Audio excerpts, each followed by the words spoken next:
তাহলে কি সবগুলোই রাজাকার বনাম রাজাকার ইলেকশন হবে? তাহলে এখানে মুক্তিযুদ্ধের সপক্ষের লোকজন ভোট দেওয়ার জন্য কোনো প্রার্থী তো খুঁজে পাবে না। বিএনপি ক্ষমতার জন্য পাগল হয়ে গেছে, এবং তাদের নেতারাও অনেকে বলেছে, আমাকে পার্সোনালি বলেছে যে ক্ষমতার জন্য পাগল হয়ে তাদের তাদের যে কি করণীয়, তাদের যে কি শক্তি, সেটা তারা ভুলে গেছে। এবং ভুলে গিয়ে তাদের এই নতজানতা দেখাচ্ছে তারা। তারা মুক্তিযুদ্ধকে অপমান করলে কিছু আসে যায় না তাদের। তাদের নেতার বিরুদ্ধে এক দুই তিন চার বলে যে সমস্ত অশ্লীল স্লোগান হুম দিচ্ছে, হুম হুম। খালেদা জিয়ার বিরুদ্ধে স্লোগান দিয়েছে, জিয়ার বিরুদ্ধে স্লোগান দিচ্ছে, এগুলা তাদের কাছে এখন কিছু আসে যায় না। তারা ক্ষমতায় যেতে চায় যে কোনো মূল্যে। কিন্তু এই ক্ষমতায় যাওয়া যে কত কঠিন হয়ে যাবে যদি এই সমস্ত এলিমেন্টস কে তারা টিকিয়ে রাখে। তারা যদি মুক্তিযোদ্ধাদেরকে অপমান করতে দেয়, তারা যদি বাক স্বাধীনতাকে হরণে এখানে সায় দেয়, তারা যদি অন্যের বাড়ির সামনে গিয়ে এভাবে অশ্লীল ভাষায় এই যে সমাবেশ করাকে সম্মতি দেয়, মূলত এটা উনি মুক্তিযুদ্ধের পক্ষে দাঁড়িয়েছেন, সেই জন্যই ওনার বিরুদ্ধে কথা বলছেন। বিএনপির আরো বহু নেতাই তো আগস্টের নেতাদেরকে সমালোচনা করছে, টক শোতে যাচ্ছে, তাদের চুরি দাড়ি, তাদের মামলাবাজি, তাদের চাঁদাবাজি, এগুলো নিয়ে কথা বলছে। কই, তাদের বিরুদ্ধে তো কেউ কথা বলে না। যারা 24/7 মুছে দিতে চায়, তারা এই কাণ্ড করে ফজলুর রহমানদেরকে আক্রান্ত করে অন্যদেরকে শিক্ষা দিচ্ছে যে মুক্তিযুদ্ধ নিয়ে যদি কথা বলো, যদি স্বাধীনতা নিয়ে কথা বলো, যদি বঙ্গবন্ধু নিয়ে কথা বলো, তাহলে তোমাদেরকেও আওয়ামী ট্যাগ দিয়ে এভাবে সাজা দেওয়া হবে। এই শেষ তো সরকারের হাতে, অন্য কারো হাতে নাই। সরকার যদি চায়, এরা 5 মিনিটের মধ্যে এখান থেকে তাদেরকে তুলে দিতে পারে। সরকার চাচ্ছে না, বোধহয় হচ্ছে না। সরকারের আমি দেখলাম পুলিশের একজন কর্মকর্তা তাদেরকে বলছে যে তারা যাতে এখানে না থাকে। তো এখন তাদের প্রতিপক্ষ যদি চায়, এটা চলবে। আর বিএনপি যদি চায়, এটা চলবে না। বিএনপিও তো এখানে কোনো পদক্ষেপ নিচ্ছে না। বিএনপি তার রাজনৈতিক একজন সহকর্মী বা তার একজন নেতাকে শোকজ করেছে, সেটা গণতান্ত্রিক পদ্ধতি।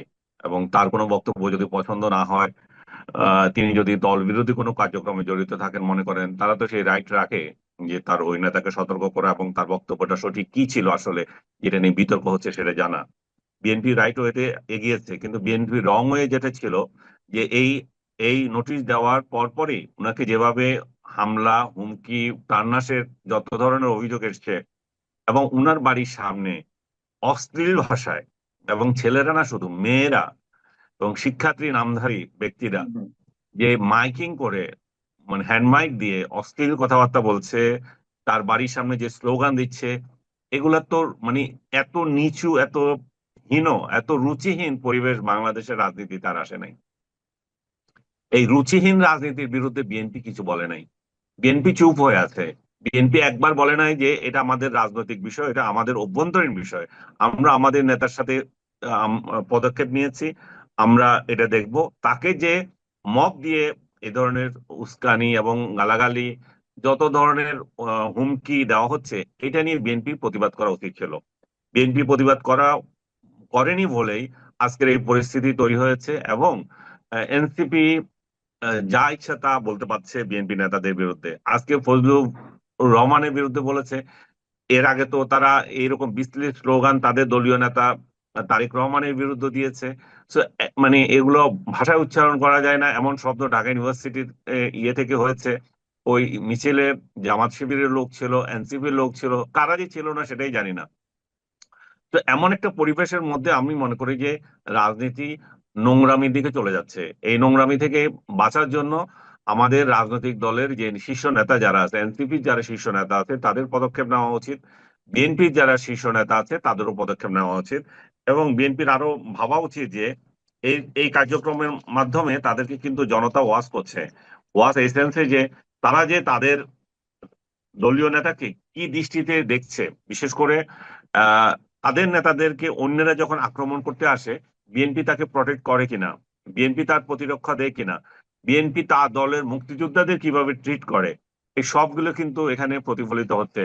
কারণ ফজলুর রহমান যে বক্তব্য দিয়েছেন, ওই বক্তব্য যদি কারো অপছন্দ হয়, ইভেন তারা যদি আহ তাকে নিয়ে কুশপুত্তলিকা দাহ করে, কিংবা তার ছবিতে এই আহ, অপমান করে কিছু করে, সেটুকু গ্রহণযোগ্যতা, মানে ওইটুকু বাংলাদেশে বোধহয় এখনো অ্যাকসেপ্টেবল না। বাট আমি মনে করি যে ওইটুকু অ্যাকসেপ্ট করার দরকার।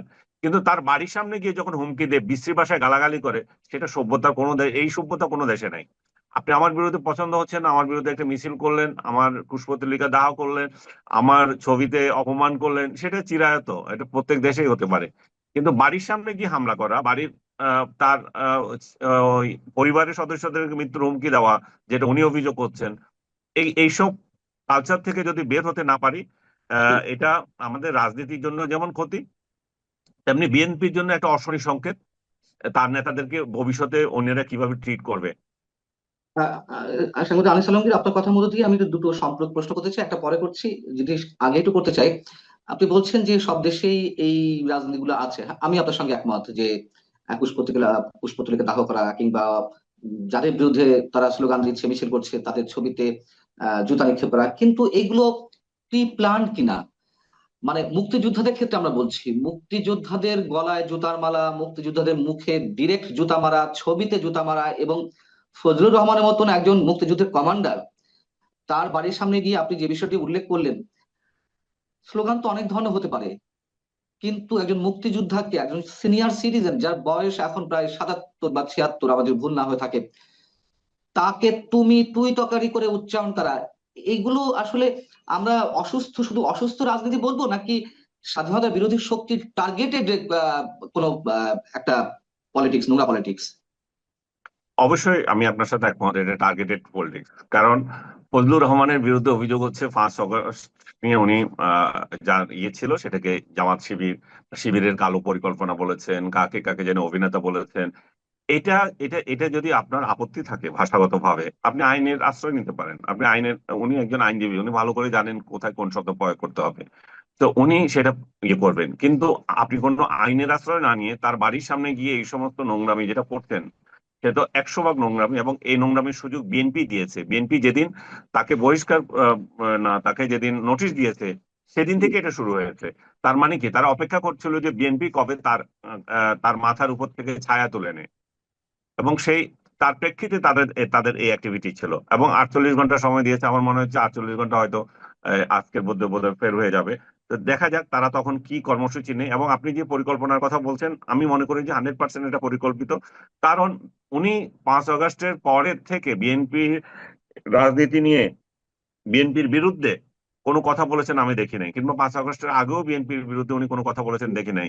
উনি আগস্ট বিপ্লবের বিরুদ্ধেও কোনো কথা এর এর আগে বলেছেন দেখি নাই। ওনার তার পক্ষে বলেছেন বিপ্লবের, মানে আগস্ট আন্দোলনের পক্ষে বলেছেন। অবশ্যই পক্ষে বলবেন, কারণ শেখ হাসিনার বিরোধী আন্দোলনে ওনার মতো কণ্ঠ তো অন্যদের ছিল না। জি। যারা এখন বড় বড় কথা বলছে তারা তো তখন মুজিব বন্দনা, হাসিনা বন্দনায় ব্যস্ত ছিল। তো যারা ওনাকে এখন টার্গেট করছে, এই আগস্টের কথা বলে, মূলত এটা উনি মুক্তিযুদ্ধের পক্ষে দাঁড়িয়েছেন, সেই জন্যই ওনার বিরুদ্ধে কথা বলছেন। বিএনপির আরো বহু নেতাই তো আগস্টের নেতাদেরকে সমালোচনা করছে, টকশোতে যাচ্ছে, তাদের চুরি দাড়ি, তাদের মামলাবাজি, তাদের চাঁদাবাজি, এগুলো নিয়ে কথা বলছে। কই, তাদের বিরুদ্ধে তো কেউ কথা বলে না, শুধু রুমিন ফারহান না এবং ফজলু ভাইয়ের বিরুদ্ধে কেন বলে? কারণ তারা একই সঙ্গে মুক্তিযুদ্ধকে ধারণ করছে এবং একই সঙ্গে মুক্তিযুদ্ধকে উপমানের বিরুদ্ধে কথা বলছে। আর মুক্তিযুদ্ধকে অপমানের বিরুদ্ধে কথা বলা মানে হচ্ছে যে তাদেরকে আওয়ামী লীগ বলে ট্যাগ দিচ্ছে। যারা সারা জীবন আওয়ামী লীগের বিরুদ্ধে সংগ্রাম করলো, তাদেরকে আওয়ামী লীগ বলে ট্যাগ দেওয়া মানে কি হচ্ছে? এখন আওয়ামী লীগ ট্যাগ আমাকে, আপনাকে, অন্যকে যেভাবে দিচ্ছে, পাবলিক এটা খাইতে পারে হয়তো, খায়। তো খায় বলে ওরা ওদের উপরেও দিচ্ছে। এবং আওয়ামী লীগ ট্যাগ দেওয়া, ভারতের চর বলা, এই সমস্ত বিষয় যে পুরনো কালচার বা এই পুরনো টেকনিক ওদের, সেটাই অ্যাপ্লাই করছে। এবং এটা স্বাধীনতা বিরোধী চক্রেরই অবদান এখানে। তারাই চায় যে এখানে বঙ্গবন্ধুর বিরুদ্ধে কেউ বঙ্গবন্ধুর পক্ষে কেউ কথা বলতে পারবে না, মুক্তিযুদ্ধের পক্ষে কেউ কথা বলতে পারবে না। যদি কেউ বলে, এটা হচ্ছে আওয়ামী লীগের পক্ষে কথা বলা। তো আওয়ামী লীগকে তারা মুক্তিযুদ্ধ এবং বঙ্গবন্ধুর সমর্থক করে ফেলতেছে। এবং আওয়ামী লীগ ভীতি তাদের মধ্যে এমন ভাবে এসছে যে, এবং এমন ভাবে প্রদর্শন করছে, মুক্তিযুদ্ধের পক্ষে কেউ কথা বললে তাকে আওয়ামী লীগ বানিয়ে দিচ্ছে। এবং ফজলুর রহমান এবং রুমিন ফারহানাকে এই স্টাইলেই তারা আওয়ামী লীগ বানিয়ে, আহ, বাকশালী বানিয়ে, মুক্তিযুদ্ধের ইয়ের মানে আগস্টের শত্রু বানিয়ে দিচ্ছে। এটা তাদের পূর্ব পরিকল্পিত। কারণ আমি যেটা আপনাকে বলছিলাম যে 5 আগস্ট নিয়ে অনেকেই তো, 5 আগস্টের নেতাদেরকে নিয়ে অনেকেই তো এই বক্তব্য দিচ্ছে, তাদেরকে কেন আক্রমণ করা হয়নি? যারা 24 দিয়ে 71কে মুছে দিতে চায়, তারা এই কাণ্ড করে ফজলুর রহমানদেরকে আক্রান্ত করে অন্যদেরকে শিক্ষা দিচ্ছে যে মুক্তিযুদ্ধ নিয়ে যদি কথা বলো, যদি স্বাধীনতা নিয়ে কথা বলো, যদি বঙ্গবন্ধু নিয়ে কথা বলো, তাহলে তোমাদেরকেও আওয়ামী ট্যাগ দিয়ে এভাবে সাজা দেওয়া হবে। এবং আমরা একটা সিম্পল একটা দুটো স্ট্যাটাস দিয়েছিলাম 15 আগস্ট শোক দিবস উপলক্ষে বা বঙ্গবন্ধু প্রতি শোক জানিয়ে, আমাদের অনেককেই আপনাকে আমাকে কালচারাল ফ্যাসিস্ট বানিয়ে দিল।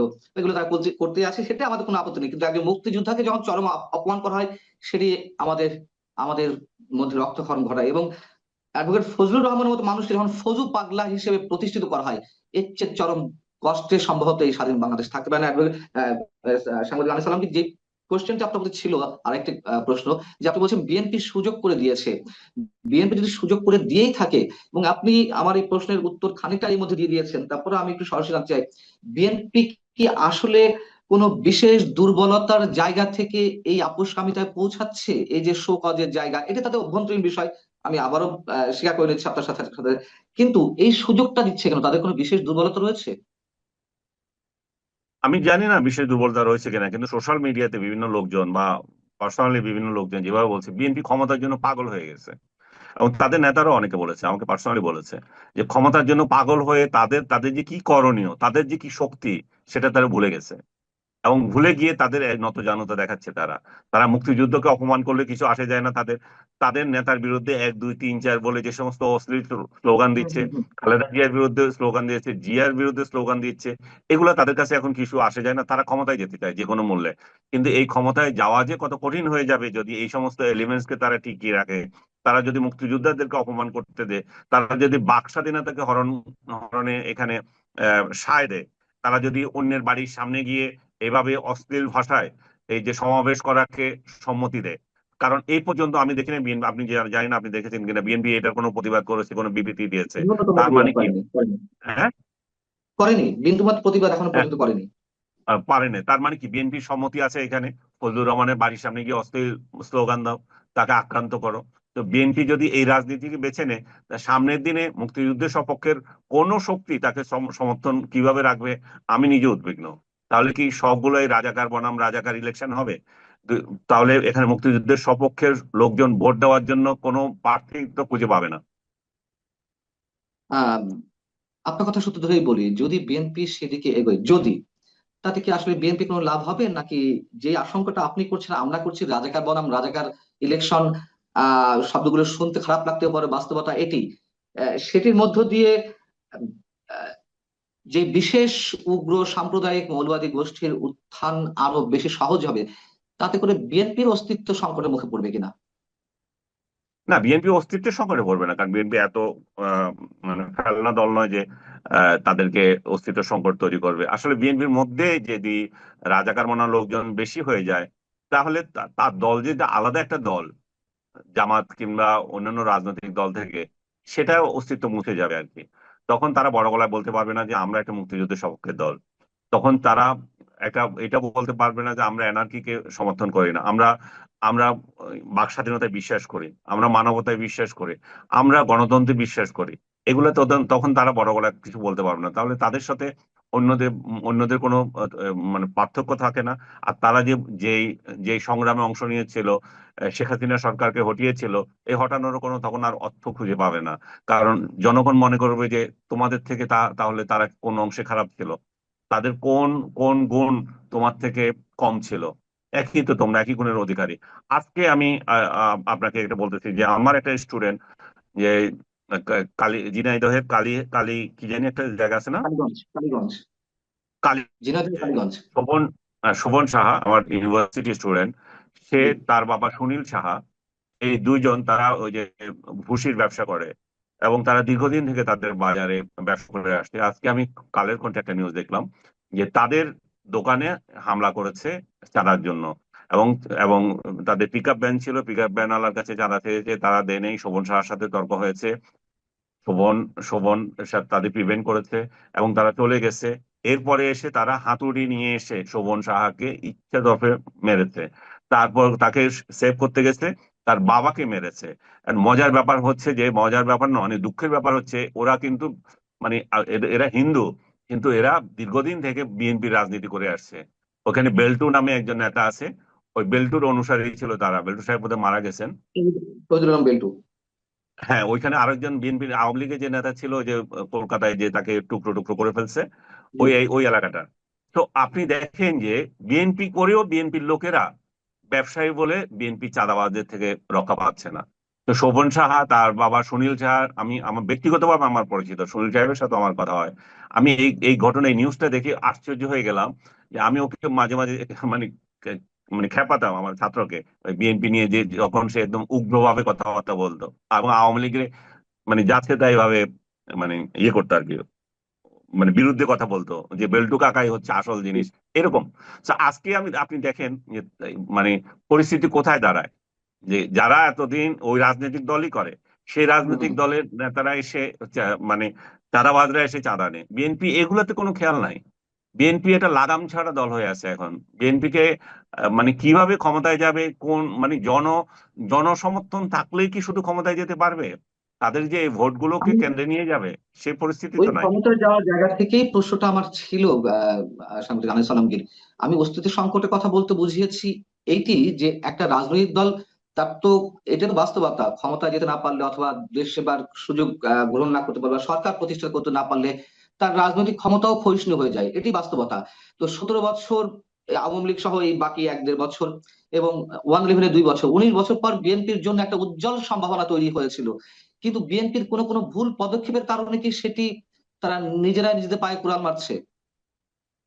মারছে তো অবশ্যই, কারণ মুক্তিযুদ্ধের সপক্ষের একটা বড় দল আওয়ামী লীগকে যখন রাজনৈতিক অঙ্গন থেকে বিতাড়িত করে দেওয়া হলো 5 আগস্টের মধ্য দিয়ে, বিএনপির তো উচিত ছিল এখানে এমন পলিসি নেওয়া যাতে মধ্যপন্থা যে সমস্ত লোকজন আছে, যারা স্বাধীনতাকে সমর্থন করে, যারা মুক্তিযুদ্ধকে সমর্থন করে, এবং সেই প্রশ্নে যারা আওয়ামী লীগকে ভোট দেয়, আওয়ামী লীগ নাই তো এই ভোটগুলো যাতে তাদের পক্ষে থাকে, তারা তো সেই পদক্ষেপ নিয়ে নেয়। তারা তো প্রথমে বলেছে আমরা আওয়ামী লীগকে ব্যান করা চাই না, পরে তারাই আবার ব্যান করার পর খুশিতে আটকারা হয়েছে, আমরাই প্রথম বলেছিলাম ব্যান করতে। এবং মানে এবং তারাই বলেছিল যে আমরা একটা ইনক্লুসিভ ইলেকশন চাই, তারাই এখন আবার বলতেছে ইনক্লুসিভ ইলেকশন দরকার না, আওয়ামী লীগকে ছাড়াই ইলেকশন। তো বিএনপির আসলে রাজনৈতিক পদক্ষেপে বারবার ভুল হচ্ছে। এই ভুলের কারণে তারা নিউট্রাল, নিরপেক্ষ কিছু লোক যারা ভোট দেওয়ার জন্য রাজনৈতিক দলের আহ, যেগুলোকে ইলেকশনের আগে চয়েস করে, যে কারা ভালো করছে, কারা কার ভালো করবে, কারা পলিসিগত ঠিক করবে, তাদের ভোটগুলো হারাবে। তারা হয়তো ভোট দিতে যাবে না, নতুবা তারা বিরত থাকবে, এবং এই ভোটগুলো বিএনপির পক্ষে যাওয়ার কথা ছিল, বিএনপি সেটা থেকে আহ মানে ভোট তো পাবেই না, বরং কিছু শত্রু তৈরি করছে। এবং এরাই এখন আবার আওয়ামী লীগের জন্য জিকির করবে, বলবে যে আওয়ামী লীগ ছাড়া তো এদেশে স্বাধীনতা, সার্বভৌমত্ব এবং এই যে বঙ্গবন্ধু, এদেরকে এদেরকে ইয়ে করার জন্য, প্রটেক্ট করার জন্য কেউ নাই। সো এই পরিস্থিতিতে বিএনপির তো অবশ্যই ভুল, নেতৃত্বে ভুল, আমি অবশ্যই বলবো। আমরা শেষ করব। তবে আমাদের এই আলোচনাটা কিন্তু আপনার কাছে আমার যে প্রশ্নগুলো শুধুমাত্র অ্যাডভোকেট ফজলুর রহমান কেন্দ্রিক নয়, আমি জাতীয় রাজনীতি পার্সপেক্টিভে আলোচনা করার চেষ্টা করছি। আমি সব শেষ পর্যায়ে যে প্রশ্ন রাখতে চাই, এমনও শোনা গেছে যখন পাকিস্তানের পররাষ্ট্রমন্ত্রী কাম ডেপুটি প্রাইম মিনিস্টার ইসাক দার বাংলাদেশ সফরে এলেন 3 দিনে, তার মধ্যেই অ্যাডভোকেট ফজলুর রহমানকে শোকজ করার ঘটনাটি ঘটলো। এরকম গুঞ্জন শোনা গেছে বা আমি বিশ্বস্ত সূত্রের মাধ্যমে জানতে পেরেছি যে জামাতের পক্ষ থেকে, মানে আমরা তো দেখলাম যে গুটি কয়েক রাজনৈতিক দল খুব আনন্দ উদ্বেলিত হয়ে ইসহাকদারের সঙ্গে সাক্ষাৎ করতে গেলেন, বৈঠক করলেন, যাই হোক। তো সেখানে জামাত ইসলামী তার কাছে কিছু প্রত্যাশা, কিছু দাবির কথা উত্থাপন করলেন। সেইখানে অ্যাডভোকেট ফজলুর রহমানের প্রসঙ্গ নাকি আলো মানে ওটা বাইদা বাই এসেছে, এবং তিনি ভেরি মাচ প্রবলেমেটিক পলিটিশিয়ান, বা তাদের জন্য প্রবলেম ক্রিয়েট করছে। সেই জায়গা থেকে নাকি ইসহাক দার বিএনপির কাছে এই প্রসঙ্গটি তুলেছে এবং তারপর নাকি বিএনপি সকল নোটিশটা করেছে। আমি জানি না এই সত্য মিথ্যা কতখানি, তবে বিশ্বস্ত সূত্রের মাধ্যমে জানতে পেরেছি। যদি এরকম হওয়ার কিছু সম্ভাবনা থাকে, তাহলে যেই আশঙ্কাটি, পাকিস্তানের যে প্রভাব আমরা দেখছি, প্রচ্ছন্ন প্রভাব, সেটি কি আসলে প্রকট হচ্ছে কিনা? আমি প্রথমত আমি এই ধরনের স্পেকুলেশনে বিশ্বাস করি না। কারণ জামাত যদি তার বিরুদ্ধে অ্যাকশন নেওয়ার জন্য বলে, সেটা তো ব্যক্তি পর্যায়ে দিতে পারে। এখানে তো জামাতের সাথে বিএনপি সেই রিলেশন আছে, তারা তো দীর্ঘদিন আন্দোলন করেছে, তারা তো হরিহর আত্মা। আজকে আওয়ামী লীগ যদি এদেশে আবার আসতে চায়, তো এরা তো একযোগেই আওয়ামী লীগকে প্রতিরোধ করবে। তো তাদের সম্পর্কে যে অভিনয়গুলা, যে তাদের যে ছিট ধরার যে কার্যকলাপ গুলো, এগুলো তো মেকি, এগুলো তো পাবলিককে দেখানো। কারণ হচ্ছে যে আপনি রাজনীতিতে আপনার তো একটা প্রতিপক্ষ লাগবে। ওই আমি যেটা বললাম, মানে রাজাকার ভার্সাস রাজাকার তো ইলেকশন হয় না। তো তারা যদি একেবারেই এক হয়ে যায়, তাহলে তো আরেকটা দলের দরকার হয় না। তো তারা তো একজন আরেকজনকে প্রতিপক্ষ হিসেবে ট্রিট করবে, যাতে সামনে ইলেকশনে দেখাতে পারে যে একটা বিরাট প্রতিদ্বন্দ্বিতাপূর্ণ ইলেকশন হয়ে গেছে, ইনক্লুসিভ। আওয়ামী লীগ না হলে কি হবে, এটা একটা ইনক্লুসিভ ইলেকশন হলো। তো এই এই অভিনয়ের মধ্যে আমার তো মনে হয় না যে তারেক জিয়ার সঙ্গে তাদের কোনো সম্পর্ক নাই যে পাকিস্তানের পররাষ্ট্রমন্ত্রী এসে তাদেরকে কান পড়া দেবে, বা পাকিস্তানের ওই পররাষ্ট্রমন্ত্রী লাগবে যে ফজলুর রহমানের মতো একজন সাধারণ স্তরের নেতাকে এই কোনো একটা ইয়ে দিতে, মানে কি বলে এটা, শোকজ করতে। কিন্তু আমি দেখলাম যে এই লেটারটি দেওয়া হলো, মানে যখন ইসাক দার 3 দিনের সফরে এলেন তখন কিন্তু এই ধরনের দাবি দেওয়া উত্থাপিত হয়নি। এই দাবি দেওয়া আরো অনেক আগে থেকে উত্থাপিত হয়েছে। হঠাৎ তার সফরের মধ্যে এই ঘটনাটি ঘটলো।